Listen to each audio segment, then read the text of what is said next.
Hey everyone, Sophia here. So, you will not believe what happened to me the other day. It's a story I just have to share. I was having one of those days, you know? Just super busy, and I was starving. So, I decided to treat myself and ordered some delicious Thai food. I'm talking pad see spring rolls, the whole 9 yards. I was so excited, picturing myself curled up on the couch, finally relaxing with this amazing meal.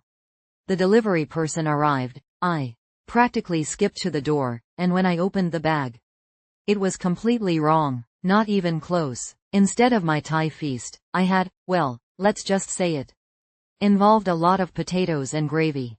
But honestly, I couldn't help but laugh. It was just so unexpected.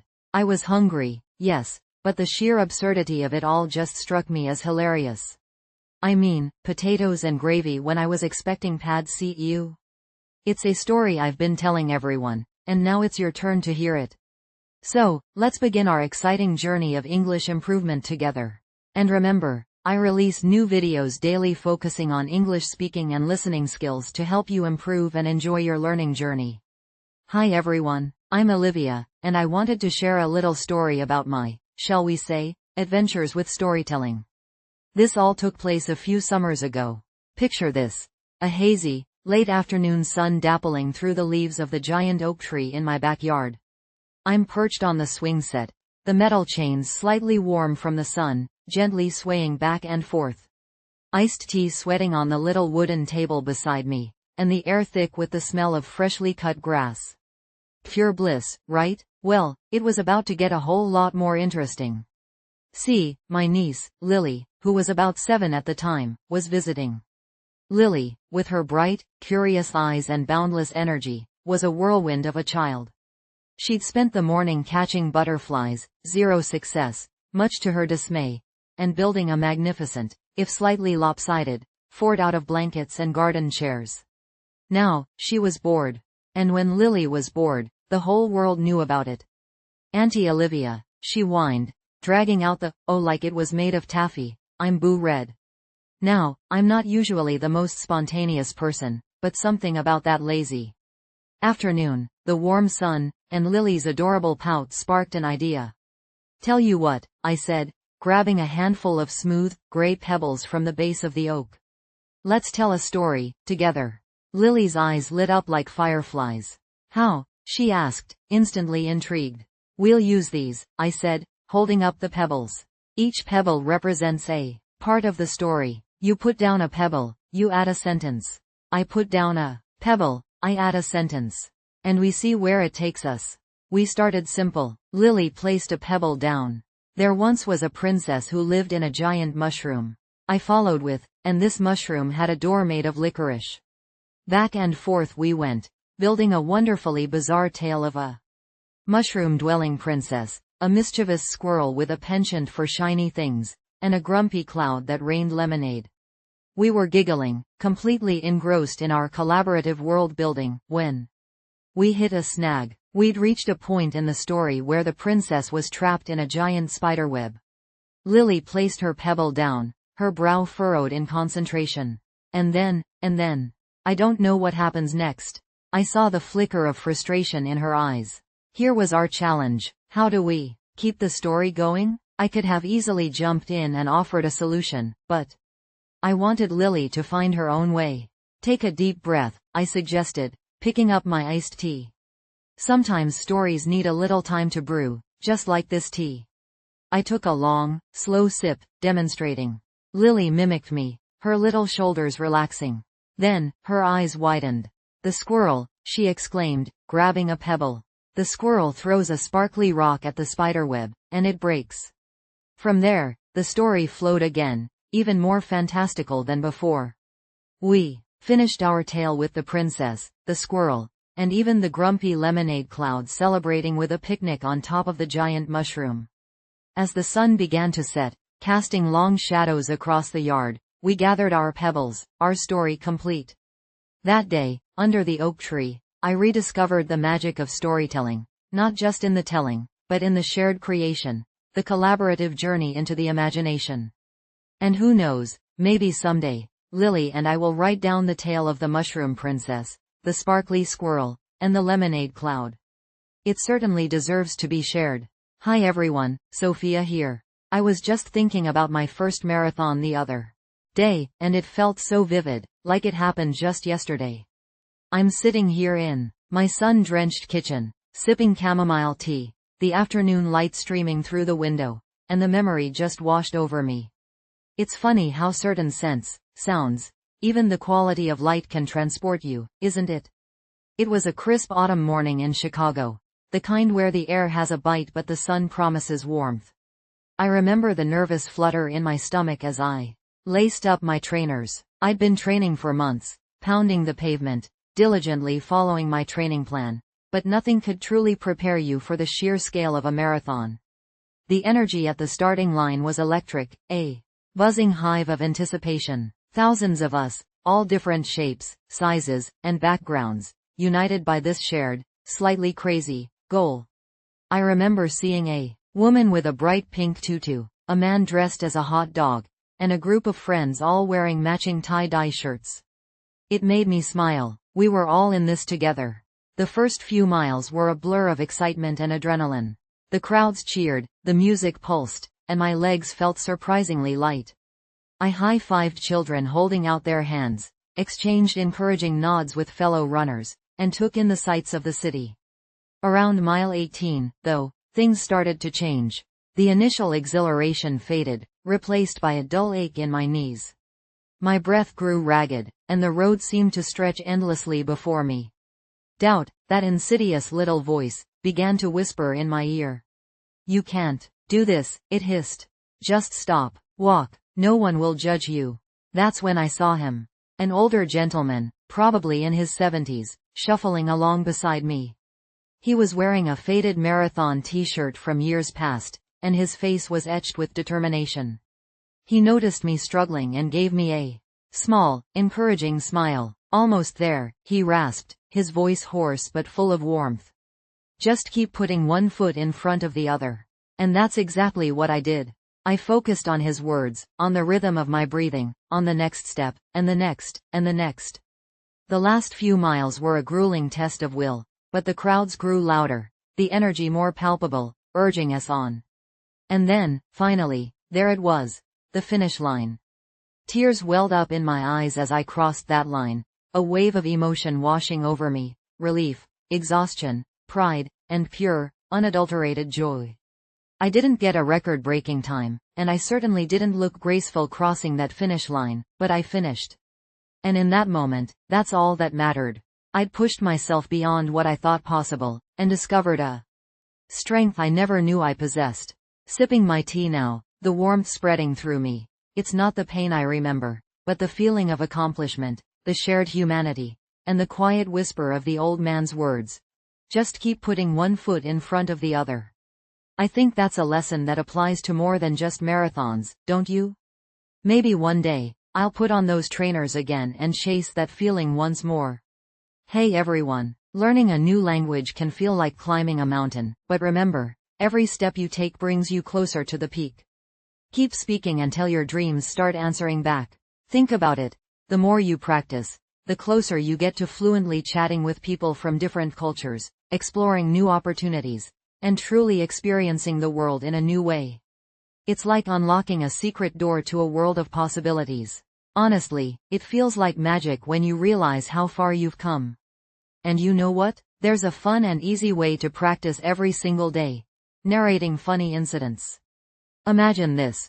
You're cooking dinner, and you accidentally drop a whole onion on the floor.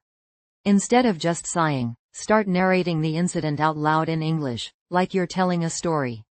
Oh no, the onion escaped. It's rolling across the kitchen floor like a runaway meatball. It's a light-hearted way to build your fluency and have a little laugh at yourself at the same time. You will not believe how much this can boost your confidence. Starting a conversation with new people can be nerve-wracking, right? I totally get it. Do you also find yourself understanding what others say in English, but hesitating when it's your turn to speak? It's like your brain knows the words, but your tongue decides to take a vacation. That's completely normal, and so many learners feel the same way. Remember, every conversation is a step forward. even if it's just a simple, hello. I remember the first time I tried to order coffee in Italian. My heart was racing. It made me think, how do you build confidence before speaking a language publicly? I know I used to practice my order in front of the mirror 100 times. Share your tips and tricks in the comments below. I'd love to hear what works for you. Let's learn from each other and make this journey together. Hi everyone, it's Emma. I wanted to share a little story about my first dip into the world of coding. It feels like ages ago now, but I remember it so clearly. Picture this. A crisp autumn afternoon, sunlight dappling through the leaves of the giant oak tree in my backyard. I was curled up in a patio chair, a steaming mug of chamomile tea beside me, laptop balanced precariously on my knees. The air was still and quiet, except for the gentle rustling of leaves and the distant hum of a lawnmower. It was the perfect setting for a new adventure, and little did I know, quite a challenging one. I'd always been fascinated by technology, but coding seemed like this mystical, almost magical skill reserved for a select few. Then, I stumbled upon a free online coding course for beginners. Why not? I thought. It promised to teach the basics of HTML and CSS, enough to build a simple web page. It sounded like fun, a little brain exercise on a lazy Sunday afternoon. The first few lessons were a breeze. Learning about tags and elements felt like assembling a puzzle. Less than p greater than for paragraph, less than h1 greater than for heading, less than img greater than for image. It was all so logical. I built a basic web page with my name, a silly picture of my cat, and a few lines of text about my hobbies. I felt a little thrill of accomplishment. See, not so hard after all. Then came CSS. Cascading style sheets. Suddenly, it wasn't just about putting things on the page, but making them look good. Colors, fonts, layout. It was a whole new level of complexity. My brain, which had been happily humming along, started to sputter. I spent hours trying to center a simple paragraph, tweaking the code over and over, each attempt ending in frustration. The calming chamomile tea had long since gone cold. The sun, which had been so warm and welcoming earlier, was now setting, casting long shadows across the yard.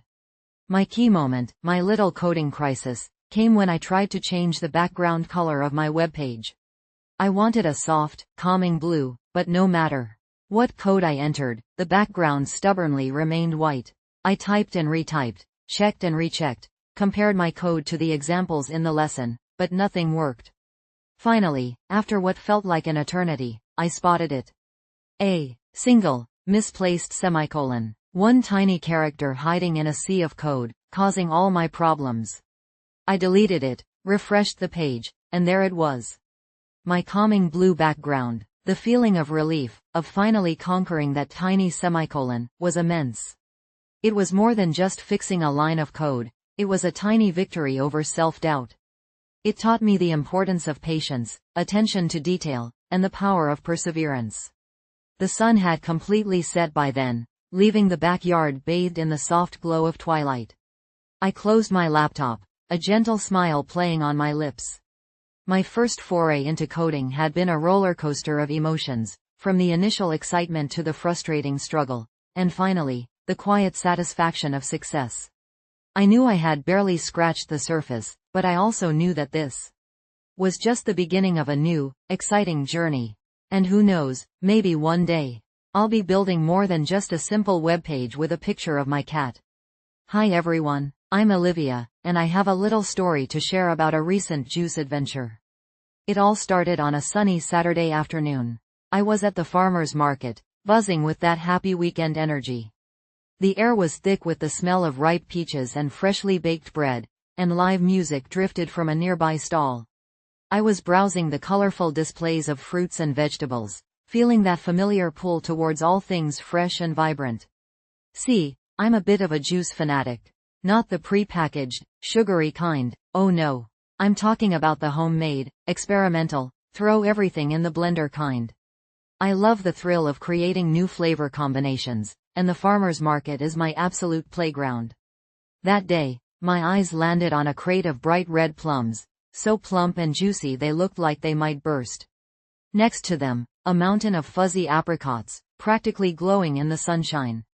And then, the kicker. A small basket of fragrant, exotic-looking mangoes I'd never seen before. They were called Ataulfo mangoes, the vendor told me, with a sweet, almost honey-like flavor. My mind immediately started whirring. Plums, apricots, Ataulfo mangoes, could it work? I bought a handful of each, practically skipping home, eager to put my new juice creation to the test. Back in my kitchen, I laid out my bounty. The plums were firm and cool to the touch, the apricots velvety soft, and those Ataulfo mangoes, they were almost too beautiful to cut into. But the blender was calling. I peeled and chopped everything, the sweet aroma filling my kitchen, and tossed it all in. A splash of water, a quick pulse, and the kitchen vibrated with the whirring sound. Then, the moment of truth. I poured the vibrant orange-yellow juice into a glass, took a deep breath, and hesitated. Here's the thing, I'm adventurous with my juice mixes, but I also have a history of creating some, let's just say, interesting, flavor combinations. There was the time I blended beets, oranges, and ginger, resulting in a drink that tasted suspiciously like dirt. And the infamous kale, pineapple, and avocado concoction that, well, let's not go there. So, a little hesitation was understandable. I took a tiny sip. My eyes widened. It was incredible. The sweetness of the mangoes perfectly balanced the tartness of the plums, with the apricots adding a subtle, almost floral note. It was like sunshine in a glass, a tropical symphony for my taste buds. I finished the whole glass in record time, already planning my next trip to the farmer's market. That little experiment, that moment of hesitation before the first sip, reminded me why I love playing with flavors so much. It's not just about the juice itself, it's about the creativity, the anticipation, and the joy of discovering something new. And who knows, maybe my next juice creation will be even more spectacular. Or maybe it'll taste like dirt. Either way, it'll be an adventure. Hey everyone, learning a new language can feel like climbing a mountain, but remember, a brave learner becomes a brilliant speaker. Think about it. Every time you try, every time you speak, even if it's just a few words, you're building that courage, that confidence. And that courage is what transforms you into a fluent speaker. It's honestly amazing to see how much you all are putting yourselves out there. You will not believe what I was thinking about the other day. A fun little speaking practice idea. How about describing your ideal day? Imagine yourself waking up in your dream house, maybe by the beach, and just talk yourself through it. What would you do? Who would you be with? It's a simple way to use different tenses and vocabulary, and you can do it anywhere, anytime. While cooking, walking the dog, or even just waiting in line. Introducing yourself to strangers, I know, right? It can be nerve-wracking. Do you also find yourself understanding what others say in English, but hesitate when it's your turn to speak? It's totally normal. That little flutter in your stomach, the slight pause before you say, hello, we all feel it sometimes. But remember, each time you overcome that hesitation, you're taking a giant leap forward. And you know what? I was chatting with a friend the other day about how we all get those pre-speaking jitters, and it got me thinking. How do you make speaking practice fun instead of stressful? I remember once, I practiced ordering coffee in different accents just to make it more entertaining. Share your tips. I'd love to hear them. Let's help each other out in the comments. Hey there, I'm Sophia, and I have a story I'm just bursting to share. It's about my very first painting exhibition, a whirlwind of color, nerves, and the surprising aroma of freshly baked cookies. It all happened on a crisp autumn afternoon in our local park. The leaves were a riot of golds and reds, crunching satisfyingly underfoot, and the air held that sweet, almost melancholic scent of the season changing. The park was hosting its annual arts fair, and tucked away between a stall selling hand-knitted scarves and another offering face painting, was my little corner of the world. For months, my tiny apartment had been an explosion of canvases, brushes, and paint tubes. Every surface, from the kitchen counter to the bathroom floor, much to my flatmates' amusement, was covered in my creations. I'd poured my heart and soul into these paintings, each one a little window into my world. Abstract swirls of emotion, vibrant landscapes inspired by my morning walks, even a quirky portrait of my cat looking suspiciously like a fluffy, ginger loaf of bread. Setting up that morning was a flurry of activity.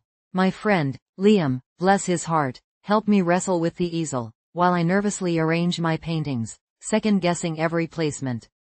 "They're brilliant, Soph," Liam reassured me, sensing my anxiety. "You'll see," but a tiny voice inside my head kept whispering, "What if nobody likes them?" The first few hours were a blur of friendly faces, curious glances, and polite nods. I smiled, chatted, explained my inspiration, but inside, I was a bundle of nerves. I'd sneak glances at my paintings, willing someone, anyone, to show a spark of interest beyond casual politeness. Then came the cookie lady. She was an older woman with twinkling eyes and a smile that could melt glaciers, selling the most delicious-smelling homemade cookies I'd ever encountered. Her stall was right next to mine, and the warm, buttery aroma wafted over my little exhibition, creating the most unexpected, comforting atmosphere. She took one look at my slightly panicked face, winked, and offered me a warm, cinnamon-spiced cookie. "Don't worry, dear," she said. "Art is like cookies. Some people like chocolate chip, some prefer oatmeal raisin. There's a cookie for everyone, and there's art for everyone too." Her words were like a balm to my soul. I took a bite of the cookie, heaven. And suddenly, the pressure lifted. I realized she was right. I hadn't painted for everyone. I'd painted for me, to express myself, to share my little corner of the world. And if someone connected with it, that was a bonus. The rest of the afternoon flew by. I chatted with people who genuinely loved my quirky cat portrait. Others were captivated by the vibrant landscapes, and some just enjoyed the colors and textures. I even sold a few pieces. Not because I'd tried to convince anyone, but because I'd finally relaxed and let the art speak for itself. Packing up at the end of the day, surrounded by the scent of lingering cookie magic and the golden glow of the setting sun, I felt a deep sense of contentment. My first exhibition wasn't about the sales or the praise, although those were lovely. It was about sharing my passion, overcoming my self-doubt, and discovering the unexpected comfort of a warm cookie on a crisp autumn day. And who knows, maybe next time, I'll paint a series inspired by cookies. Hey everyone, Emma here. I wanted to share this story about the time I went to a food truck rally, and honestly, just thinking about it makes my mouth water. It was a Saturday afternoon, the kind where the sun's warm but there's a perfect little breeze, and I was sitting at my kitchen table, aimlessly scrolling through Instagram. My usual weekend routine of coffee, social media, and deciding whether or not to put on real pants was interrupted by a brightly colored flyer that popped up on my local community page. Food truck fiesta, it screamed, with cartoon tacos and burgers dancing around the border. It was happening that very evening at Riverside Park, just a short walk from my apartment. Suddenly, my Saturday had a purpose. I grabbed my best friend, Chloe, who's always up for an adventure, especially one involving food, and we headed over just as the sun began to dip below the trees. The park was buzzing. Strings of fairy lights twinkled, live music drifted through the air, and the aroma, oh, the aroma. It was a glorious symphony of sizzling onions, spicy curries, and freshly baked bread. Food trucks of every shape and size lined the pathways, each one a vibrant explosion of colors and quirky names like The Wandering Walk and Curds of Prey. We wandered around, mesmerized. Chloe, a self-proclaimed connoisseur of all things cheesy, was instantly drawn to a truck specializing in gourmet grilled cheese sandwiches. I, on the other hand, was torn. There was a Korean barbecue truck that smelled divine, a wood-fired pizza oven that looked incredibly authentic, and a little stand selling mini Dutch pancakes called poffertjes, dusted with powdered sugar, that were practically calling my name. This, my friends, was my dilemma. My stomach grumbled indecisively. I wanted it all. Chloe, already halfway through her gooey grilled cheese, offered some sage advice. "Emma," she said, mouth full, "we're here for the experience. Sample a little of everything." Brilliant. Why hadn't I thought of that? And so we did. We shared a plate of those heavenly poffertjes, savored a few Korean barbecue tacos, and even managed a slice of margarita pizza. We people watched, laughed at the terrible puns on some of the truck signage, and soaked up the lively atmosphere. At one point, A little girl with bright pink face paint skipped past us, clutching a giant ice cream cone that was almost bigger than her head. It was perfect. As the evening wound down and the park began to empty, Chloe and I sat on a bench by the river, happily stuffed. We were surrounded by the remnants of the fiesta, crumpled napkins, empty soda cans, and the lingering scent of delicious food. It wasn't exactly picturesque, but it felt right. The food, undeniably, had been amazing, but looking back, it wasn't just about the tacos or the poffertjes. It was about the experience, the atmosphere, the simple joy of discovering something new in my own neighborhood. It reminded me that sometimes, the best adventures are the ones you stumble upon on a random Saturday afternoon, just a short walk from your front door. And hey, maybe next time I'll try that wood-fired pizza, or maybe I'll just go back for more poffertjes. Decisions. Well, thank you so much for joining me today and for staying connected right through to the end. I really appreciate you spending your time with me. I hope you found it helpful. Don't forget to follow, like, and subscribe so you can stay up to date with our new daily content focusing on English speaking and listening. And share it with a friend too. It really helps. You know, before we go, it made me wonder, are you planning any family get-togethers soon? It is always so lovely to hear what everyone is thinking about, and sharing your plans in the comments is a fantastic way to practice expressing yourself in English and connecting with others. See you tomorrow. Take care, stay consistent with your practice, and have a wonderful day.